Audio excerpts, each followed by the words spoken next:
I'm Queen ShanShan, and this is a broadcast podcast.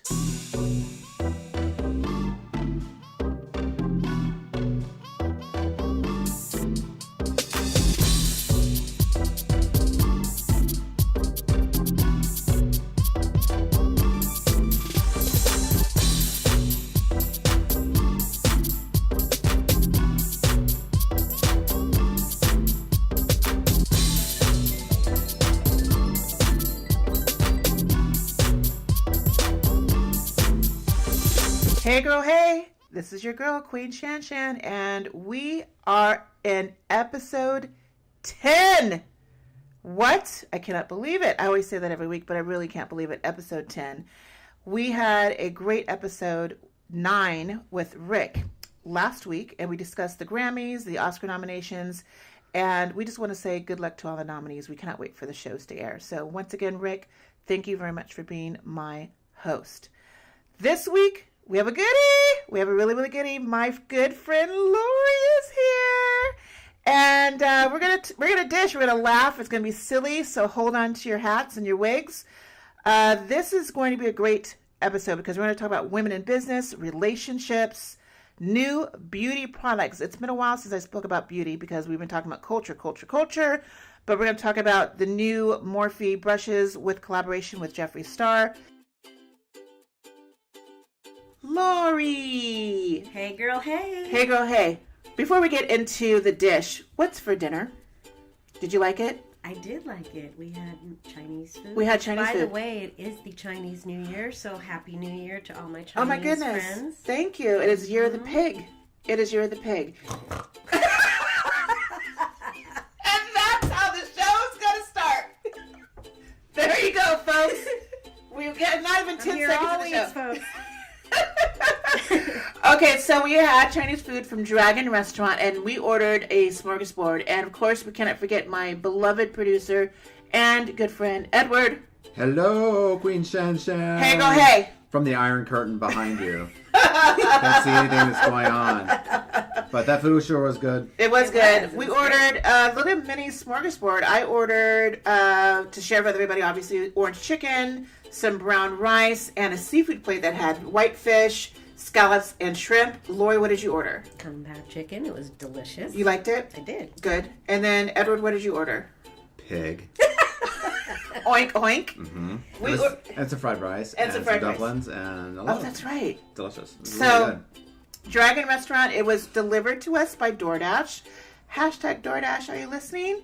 We want you. We want you on the Queen ShanShan team.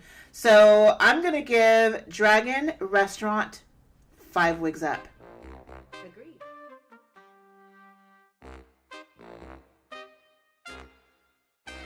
I am here with this week's guest co-host, Lori. Hi, Lori. Hi.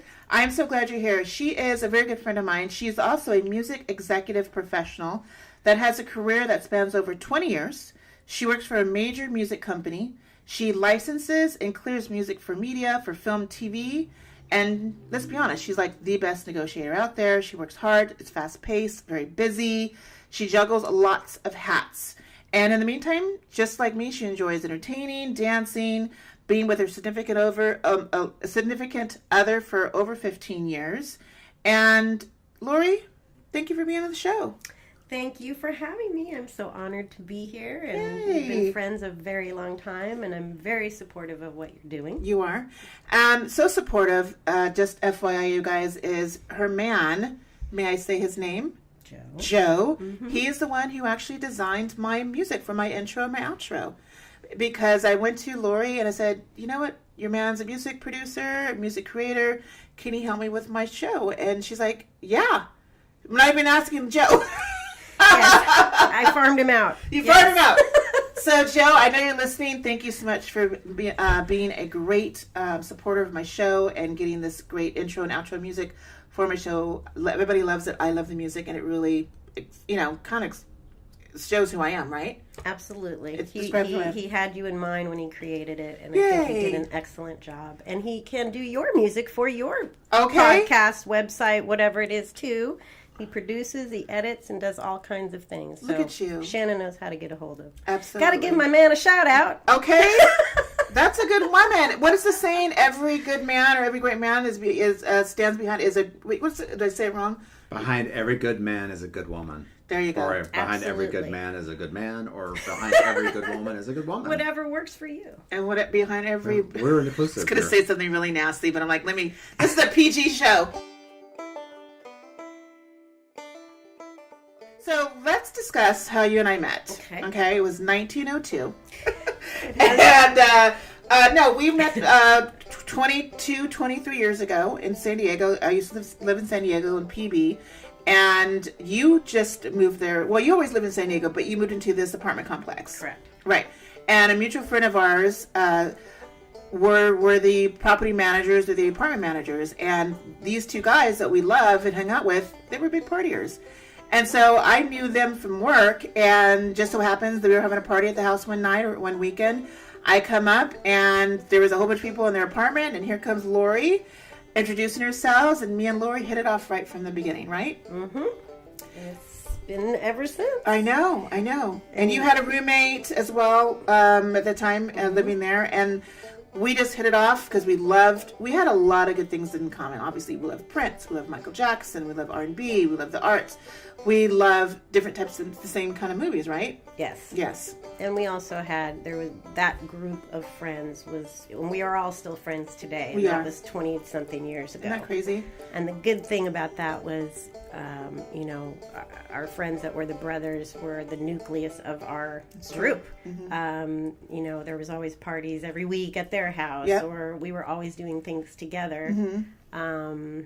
And it was a very strong unit. It was from Pearl Jam. And we've all Yeah. all moved away from San Diego. Yeah, that's true. Except for the nucleus of the group. Mm-hmm. But we all still keep in touch, and everyone's gone on to do amazing things. That's right. From Pearl Jam concerts to Christmas on the beach, on Christmas Day, we'd be in the beach and we'd hang out and be dancing, Barbecues. Every weekend, practically. Yeah, it was such a great time. That was mid-90s, right? That was mid-90s. Mm-hmm. So I'm very grateful for your friendship. You have been there very much to me. And my mom adores you. My parents adore you. They always, believe me, my mom and dad always ask, how's Lori? Even though my mom's memory is fading, she definitely asks about you because she knows that you were a good friend of mine. Lori, I'm just curious. What is your most fond memory of Shannon from back in the day? Shannon always was the party animal, always singing. If there was a birthday, it was always happy birthday. She sang happy birthday to everyone. I will say that, she actually moved to Los Angeles before anybody. She was the first one to move up here. Trailblazer. I know, Yes. right? And actually, she is in part had something to do with my career because when I first started out, another friend of mine, I will say her name, Tracy. Yes. Hi, Tracy. I met Tracy at a party who actually lived up here, had lived in San Diego, was doing the music thing, and I had been, wanting to get into the music business for many years. I could go into my history a little bit, but I stayed with Shannon because I had a temp job up in LA, and so I would stay with Shannon during the week and drive back to San Diego on the weekends until I got the permanent job where I'm at now. So thank you, ShanShan. You're welcome. Again. You're welcome. And one of the reasons why I wanted to leave San Diego, because to be honest, I was partying a lot and I wasn't taking my life a little bit serious like I should at that time. And so I wanted to come to LA to be an actress, to be a singer, but I was in real estate at that time. I was in commercial real estate. So I had an opportunity to have a job up here and move away, and then life took a turn and I'm like, I like making money. So I stuck with real estate. So Lori, you did come like maybe a few months right after I moved up here, in the same apartment that I'm living in now. Isn't that crazy? Trust, lots of things have happened in the last 20 years of living here. But I was more than happy to have her stay here while she gets herself acclimated. And it worked out, right? Well, and don't forget, I introduced you to Steven. That's right. He was my boss in real estate, commercial real estate. We actually met it was a weekend for your 40th birthday party at that time. And we 25.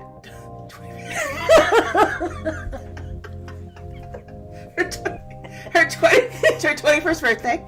And we were at Hamburger Mary's back in the day when it was Hamburger Mary's in Hillcrest, San Diego. And I met my future boss, Steven, and Jeff. Me and Steven headed off that weekend, and the next thing you know, I'm working for that company, Steven's company, 2 weeks later. It's crazy. Yep. You know, you help me out, I help you out. See? That's what friends do, and that's what karma is all about. We were talking about karma earlier tonight, and how it can work in your favor or your disfavor. True. So that got me into my career in real estate, set me off on a different type of financial path as well, and I became more of a career businesswoman. I still wanted to sing, and I still wanted to dance, I still wanted to act, but that was now becoming more of a hobby versus the intangible. The tangible thing was me being a salesperson in real estate. And I did very well. And while I was doing well and learning the ropes, you were learning what you wanted to do. You wanted to be in the music industry. I completely changed careers. Yes. When I moved here. You sure did. Which was extremely difficult. Yeah. Especially being 25 now. Older and changing careers. I actually grew up in a very, very intense family, from my parents, every one of my siblings. My dad was listening to Dizzy Gillespie and Count Basie and those things, and then my sister was all Motown, and then my brothers were The Who. And so being the youngest, I got exposed to all this music. In fact, today, with my boyfriend Joe, I amaze him all the time of my music knowledge. He just is blown away at the songs I know, or the people that I know their songs, or music lyrics. And so that's like why that. you're good at what you do today, because you have such a acumen of musical history. I always from pop wanted to whatever. I always wanted to be in the music business. I just didn't know in what capacity I wanted to be in the music business. I think in the beginning, I wanted to be a music supervisor, which is very glamorous sounding, and but as I started working, I realized that, as wonderful as it is, there's really not a lot of music supervisors in this town that actually make really great money. For me, I'm doing more of the licensing and negotiating side of it, which is extremely interesting. I don't think people realize what it takes when you see a song on a commercial, a song on DVDs, in shows, any kind of thing like that. You see it, you think it just happens. It doesn't. There's a lot that goes into that, and it's very, very interesting. Can you actually speak to that? Because we were having, I don't know if you listened to the last episode, but we were having, music royalty things, and I advised not to play any music, right? And so can you speak to that and reason, like, why you can't? Well, if you just think of it this way, if you were a songwriter or an artist, and this is us, okay, just as an example, wanted to use your song, don't you think you should be paid for that? Don't you think you should get royalties for that? Even if it's for 10 seconds or 5 seconds? Absolutely. Okay. They're even though those, everything is priced differently. It all depends on what song it is, how long they're using it, and what territories, what media. Is it a visual vocal? Is it a background vocal? There's 2 licenses that need to be obtained. The publishing license, which means that you're getting permission from the songwriter itself. Okay. To use the song in whatever your project is. And then you have the master side, which is there could be 20 artists that would do one given song. Okay, so for any given song, 10 artists could do it. So if you're deciding to use the Frank Sinatra version of a song, just hypothetically again, you would have to clear his master. Now, there's a lot of times when the songwriter isn't the same as the artist. Is that why it just kind of reminds me of the whole Prince drama when he was, technically, quote unquote, owned by Warner Brothers, and he felt prisoned, and he, they owned his masters because of that, and that's why he called himself that, whatever that sign was, Slave. for a couple of years. What was it? He had slave on his cheek. Yeah, slave. He had slave on his cheek, but remember, he didn't go by Prince for a couple years. That was a symbol. You couldn't pronounce his. Yes, the artist formerly known as Prince. So he was upset. He was in a battle of owning his own music that he wrote. But Warner Brothers, again, we're going to use the word shackled him to this horrible contract. and he couldn't really do what he wanted to do with his own music. Well, how would you feel? Yeah. If I wrote that amazing masterpiece. And a company is telling you you can't do your own music. Right. I mean, that's, I can understand where he'd be frustrated by Yeah. that. That's true. That's true. I was just thinking, because it's an educational purpose, we wanted to showcase these artists last week on the show. I've never heard of Margot Price. Rick talked about Margot Price and Georgia Smith and all these country. I mean, I know about Casey Musgraves and I knew about Greta Van Fleet, but there's artists that he recognized or he spoke about. And I'm like, I would have loved to, if I was listening to a podcast or show, actually hear it on a podcast, a little snippet. But again, you advised against it. Now I can understand why. Yeah. You want to give the artists their due. Yes, for absolutely. sure. So that's why it's so interesting in what you do. Now, with that being said, this is an episode I want to talk about women empowerment, people being entrepreneurs, people in the business. What were your challenges in learning this new business because you were brand new, you started in a temp level, and now you're at this very big company.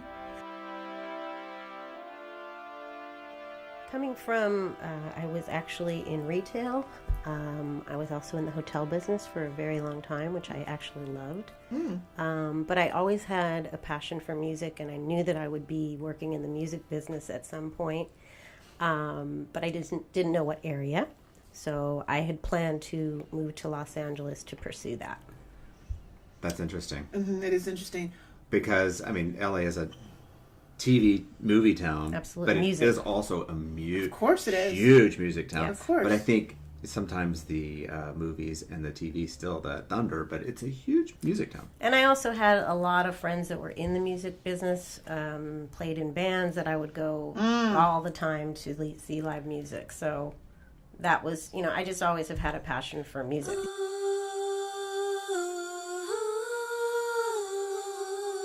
You introduced me to, dare I say, Common Sense. Mm-hmm. And they one of the best fun bands. And they came from Orange County or San Diego? Orange County, Laguna Beach. Laguna Beach. Shout out to Common Sense. Okay, Common Sense, hashtag.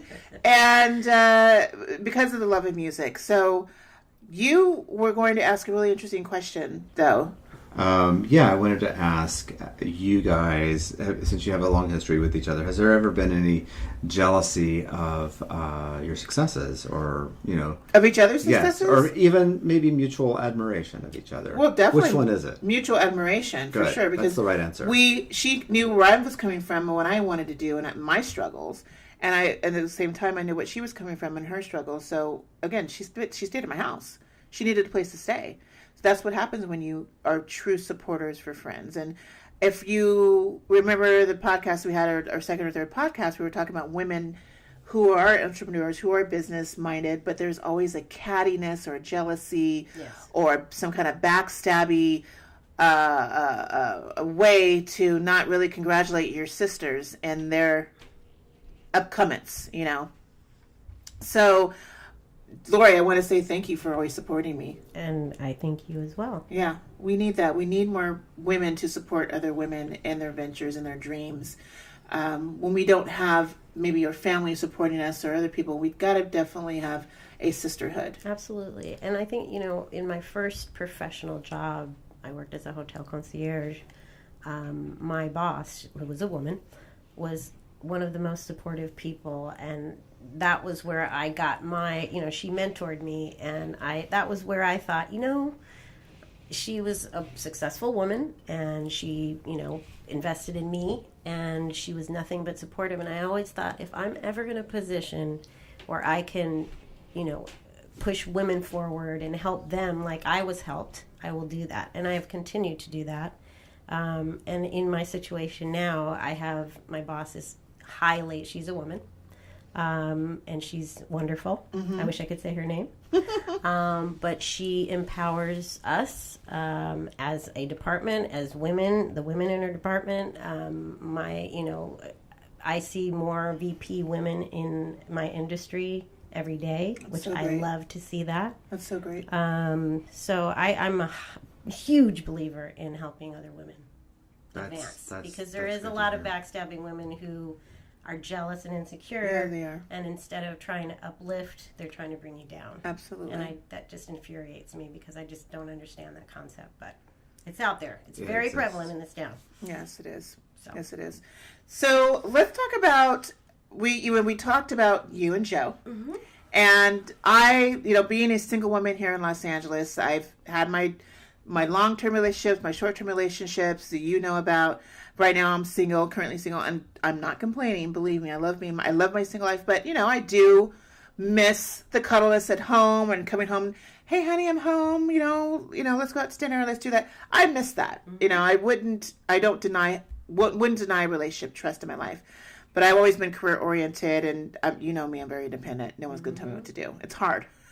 I'm hard headed like that. But you are in an interracial relationship. Yes. With an African American man. The horror. Scandalous. Scandal. And as you know, I love my men who are of different races and ethnic and creeds as well. I love the vanilla. I love the cocos. I love the cafe au laits. I love every man, honey. I love men. Now, come on, Shannon. Well, you're a corn-fed girl. I am a corn-fed, honey. Give me a Green Bay Packer fan all day long. I told you. I'm not going to lie. I love my corn-feds. I agree. I've been all over the world myself. Okay. Been around the world and yeah. Uh-oh. I can't say that, right? Yeah. My license? Nope. Okay. Cease and desist. You've been coming your way, buddy. Okay. Just kidding. God. Oh my goodness. Okay.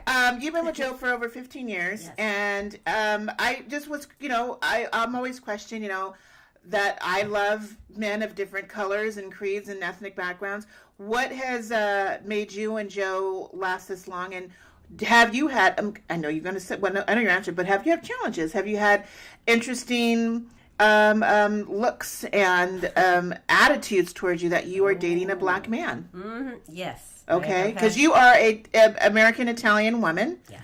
And what's been your issues? Well, it's funny because when I look at him, I don't see a black man. I just see him. Exactly. When I look at you, I don't. You know what I mean? You don't see me a black woman. You see a woman. I don't see color. It's been challenging in that. Mostly from black women. If we are out, there's been times where, I get looks that are just, could kill. Daggers. What's the look? Like, you're taking our man? Absolutely. Really?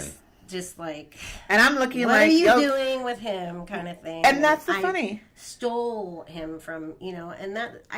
I just feel like that attitude perpetuates more hate in that in that area. And I don't understand it. I don't feel it's like, if a man wanted to be with a woman, he's going to be with her, whether she's black, white, yellow, brown, whatever. So that's frustrating to me. There was this one particular time we went to a Jill Scott concert. Love her. Love her. Probably seen her about 7 times now. But love Jill Scott. Joe and I were there, and we were walking through the crowd, and this woman, as soon as I passed, she yells, "You're wrong," to Joe. "You're wrong. You're wrong. You know you're wrong." And we're like, "What? Wrong about what? What?" But she was really telling him, like, "You're wrong for dating a white woman." And it was like, what? Mm-hmm. You don't know us. You don't, and I just feel like, stop perpetuating these stereotypes of that. Right. I'm not stealing anyone. I'm not trying to take, it wasn't that way. We actually worked in the same building. That's how we met. Okay. There's no disrespect to any woman of color, and what your experience is, or anything of that sort. I love all people, but I just when I see that, it just to me perpetuates more hate. It does perpetuate more hate. I think because of me and who I've dated in the past, if anyone did give me a stare down that I was dating a Jewish man, hello. If I was dating a white man, anyone who is not an African American, if someone gave me a look, I don't think I'd even characterize it as hate. I would just maybe maybe I had a booger in my nose before, something like maybe I looked weird, my hair wasn't on straight or my wig wasn't on straight. What are they looking at? What are they looking at? But I didn't know they were looking at me because I'm with someone who's not black. Right. I would have thought it differently because I'm so insecure about me and maybe the way I look or whatever. But I never thought of it that way if I was getting a hate look. But I've was raised. It's very easy to see a hate look. I guess it is. From a woman to another woman. Even black women stare black women down. Black women stare me down all day long. The way that I look or the way that I have my hair, my makeup, I'm always getting judged. But black women do that, and I don't want to generalize all black women either. But we are known to stare each other down. There is either a competition, there's a jealousy, there is some sort of, are you on my level? And I was never raised that way. Sometimes I think we were raised in a bubble. My parents, we were raised in a very white suburban town since I was 6 years old, and the way my mom raised me and my brother, we were raised with respect. We didn't have types of stick with your own kind. Yeah, we weren't. You're only going to hang out with black people, Shannon. Right. We weren't raised that. We all my friends, and to this day, 95% of my friends are white. That's just the way it is, and I don't count my friends. I don't count. They're my friends. I don't care if you are a religious or nationality. That's how I was raised. We were raised to love everybody and love everything, and that's just how it is for me.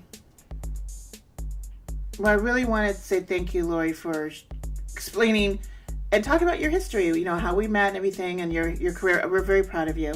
You're doing very well, and it's really great that you have a long-lasting, loving relationship.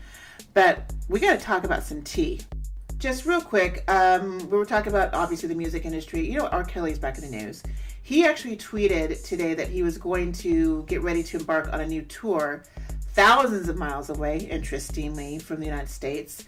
If you guys don't know who R. Kelly is, he's, again, an R&B mostly artist that's been accused allegedly of sexual allegations that happened 15 years ago, and there was a Lifetime movie about it, and it caused a lot of controversy. So he said on a tweet, new tour alert that was tweeted today, revealing possible stops in Australia, New Zealand, and Sri Lanka. But he didn't list any dates or venues on his tour. But did you say that? I had read somewhere today that the tweet was taken down. Oh. So whether that is happening or not, remains to be seen. But the jig is up in America, so he's only got Europe to go. If that Mars. It's been a hot minute since I spoke about makeup and beauty, and because, again, culture has just been on the scene lately, but two huge beauty gurus made news this week. Do you know who Jeffree Star is, Lori? I've heard of him. Okay, so Jeffree Star is infamous for controversy, but he has his own makeup line, and he partnered with Morphe brushes.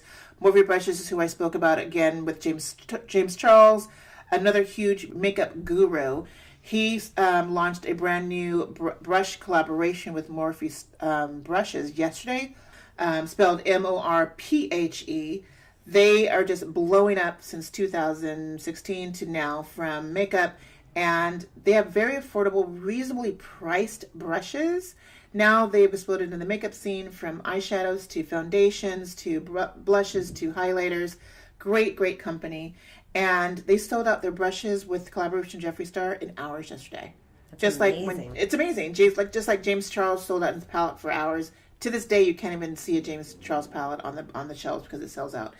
And another person who is on the makeup scene, do you know who Jaclyn Hill is? I've heard of her as well. Jaclyn Hill, a very young lady, also started on the YouTube Makeup Guru, has made millions with Morphe brushes, has now suffered social anxiety. And, she was on the Instagrams and the Twitters and whatever, saying that she's kind of distanced herself away from the social media because she was suffering anxiety and social anxiety. It's really funny. You and I, we'd be in so much trouble if we were in our 20s right now from social media. Thank God we didn't have Twitter and Facebook, in 1902. Let me just say, we would be in trouble. I'm glad that the internet wasn't out right? when we were doing our stuff. We were doing our stuff. Thank God. I'm just saying. Would we be in jail? I don't know. I don't know about jail, but it wouldn't. Just some things are better left off the camera. That's all, you know.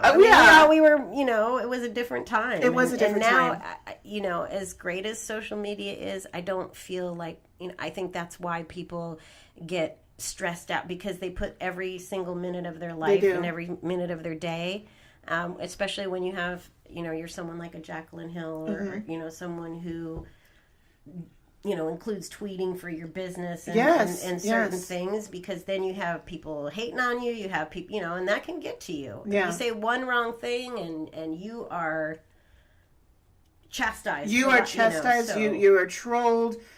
She quoted saying, "I've been in the hospital almost every day the past week getting tests done and trying to get answers. As of right now, all signs are pointing to stress and anxiety." She's been under the radar. But she also brought a lot of some drama to herself in terms of tweeting every single second of her life and her failed marriage. And the girl's 28 years old. She's already been married and divorced already. Well, you know, it's like, watch what you say. You do. She's got 6 million subscribers. So you know you got to get some trolls in those 6 million subscribers hating on anything you do. The girl's a millionaire. And so you got a lot of jealousy, and she's on YouTube. And you know, I think collectively she has over 14 million people following her. So I can understand, maybe she does, just like with Demi Lovato, you know, she cracked as well. And, you know, whatever the poor girl went under her overdose and why she had to be off work. Who also was just said recently, not Demi Lovato, also, what was her name? Who used to date Justin Bieber? Selena Gomez. Selena Gomez just was resurfaced on social media because she was having anxiety and had to go. Like a kidney transplant. But she also said, "I'm coming back on the social media because she wanted to skip because she was getting chastised as well on social media." Well, look, social media made all of them, so I don't feel sorry for any of them. Ooh, so work. I'm just saying. Work, Edward. You know, again, it's a catch-22. It's like it's that point. It's like, you know, the I feel like an old lady now. I just say the youngsters, the whippersnappers. But you know, the early millennials right now. You know, it's their lifeline. Mm-hmm. Yeah. They eat, breathe, and live for the internet, and you know what's it? And then think about this too. You know, speaking of social media, and you know, for kids, okay. You know, when we were kids and we got bullied at school. No. When we left school, it ended. That's right. true. That was it. Fought it out in the schoolyard. Oh yeah. I fought. I mean, we fought. Like, you had boom, boom, boom. We went at it. Right, but once you went home. That was it. You didn't hear, you know, until you went to school the next day. Right. Told the teacher, told your parents. Or whatever. And, you know, but now it's 24/7. You're getting bullied at school. You're getting bullied online. You're getting, you know, it's instant. And everybody sees it. These poor children are killing themselves and committing 7-year-old, 8-year-olds killing themselves because of being cyberbullied. Isn't that awful? It's terrible. It's awful. So I am so excited. You know me and my travels, Lori, right? You know me and my travels. I've traveled a lot, but you got me beat. Real quick, what's your favorite destination? Italy. Yes. Yeah. I love Italy. Just like you, I love the Cinque Terre too. Oh, Cinque Terre is a magical, magical place. Yes. I highly advise everyone to go there. Absolutely. Joe, if you're listening, you're taking me there. Okay, Joe. Where is this magical place? Cinque Terre. Where is that? It's the Malfi Coast. It's 5 little fishing towns on the ocean. Mm-hmm. You can't drive to them or through them. You either have to hike or take a tram. Or a train. And it's just I can't even explain. It's just a magical place. It's so beautiful. It's all on the cliffs, on the ocean. It's very small towns. The way of life is very simple, but they're very wonderful and loving people. You're just happy when you're there. I honestly, like when I went there, I felt like I could just, you know, if I died, I could have my ashes strewn over that area, not knowing anyone there. Maybe I do. Maybe I have family there. Well, you're hearing it here, folks. When I'm a millionaire for my podcast, I'm taking you there. Okay. On a jet plane. Here. It's on now. It's on record now. It's on record. I'm just saying. Free trip to Cinque Terre by Queen ShanShan. Okay. Only the good. Where I can serve cocktail weenies. You're serving cocktail weenies on my jet, lady. Okay. Hey, it's a private trip. joke between Shannon and I for years and years and years. When she got famous, she's like, "Oh, you can serve cocktail weenies at my parties." I was like, "Excuse me." I did. I said that. She did say that. Okay. So I'm uber excited. My plans have been finalized. I'm going to in a few months to India, Hong Kong, and the Maldives. Wow. I can't wait. I've never been to obviously any of these countries. I'm looking forward to another adventure. I'm not looking forward to the flights. These are some long ass mofo flights. But it's all about a little sleeping pill and a little glass of wine, right? Let's be honest. I was going to ask you that. Do you sleep? Oh, I sleep. I definitely sleep. And so Hong Kong, I go from LAX to Hong Kong, see a couple days. Then I meet the Singles in Paradise group. Hello, Ed. I hope you're hearing this little plug for you. Meeting them in India for a few days, and then we go to Maldives, and then I do another round trip back to Hong Kong for a couple of days. So I'm going to be gone for a good few weeks. Of course you are. Yeah, I can't wait. Is it Maldives or Maldives? You know what? We were told Maldives. Is it Maldives? Someone correct me. Potato. I've heard Tomato, Maldives. tomato. I heard Maldives. Yeah, Maldives.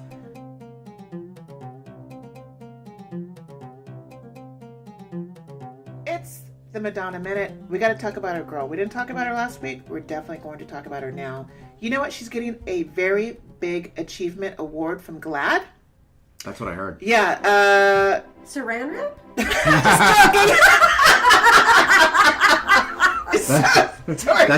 That's with one A.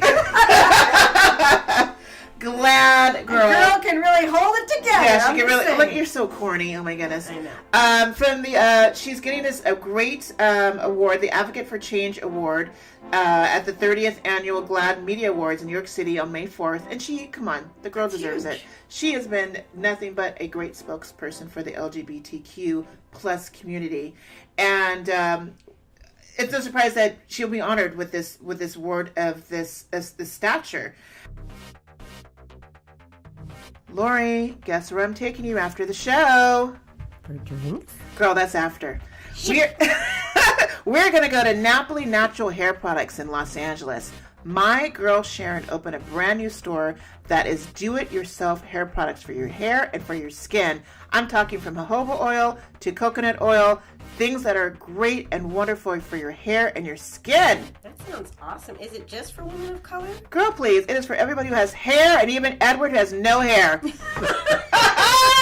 You can find Napoli Naturals hair products at 3415 West 43rd Street in Los Angeles. Hunty!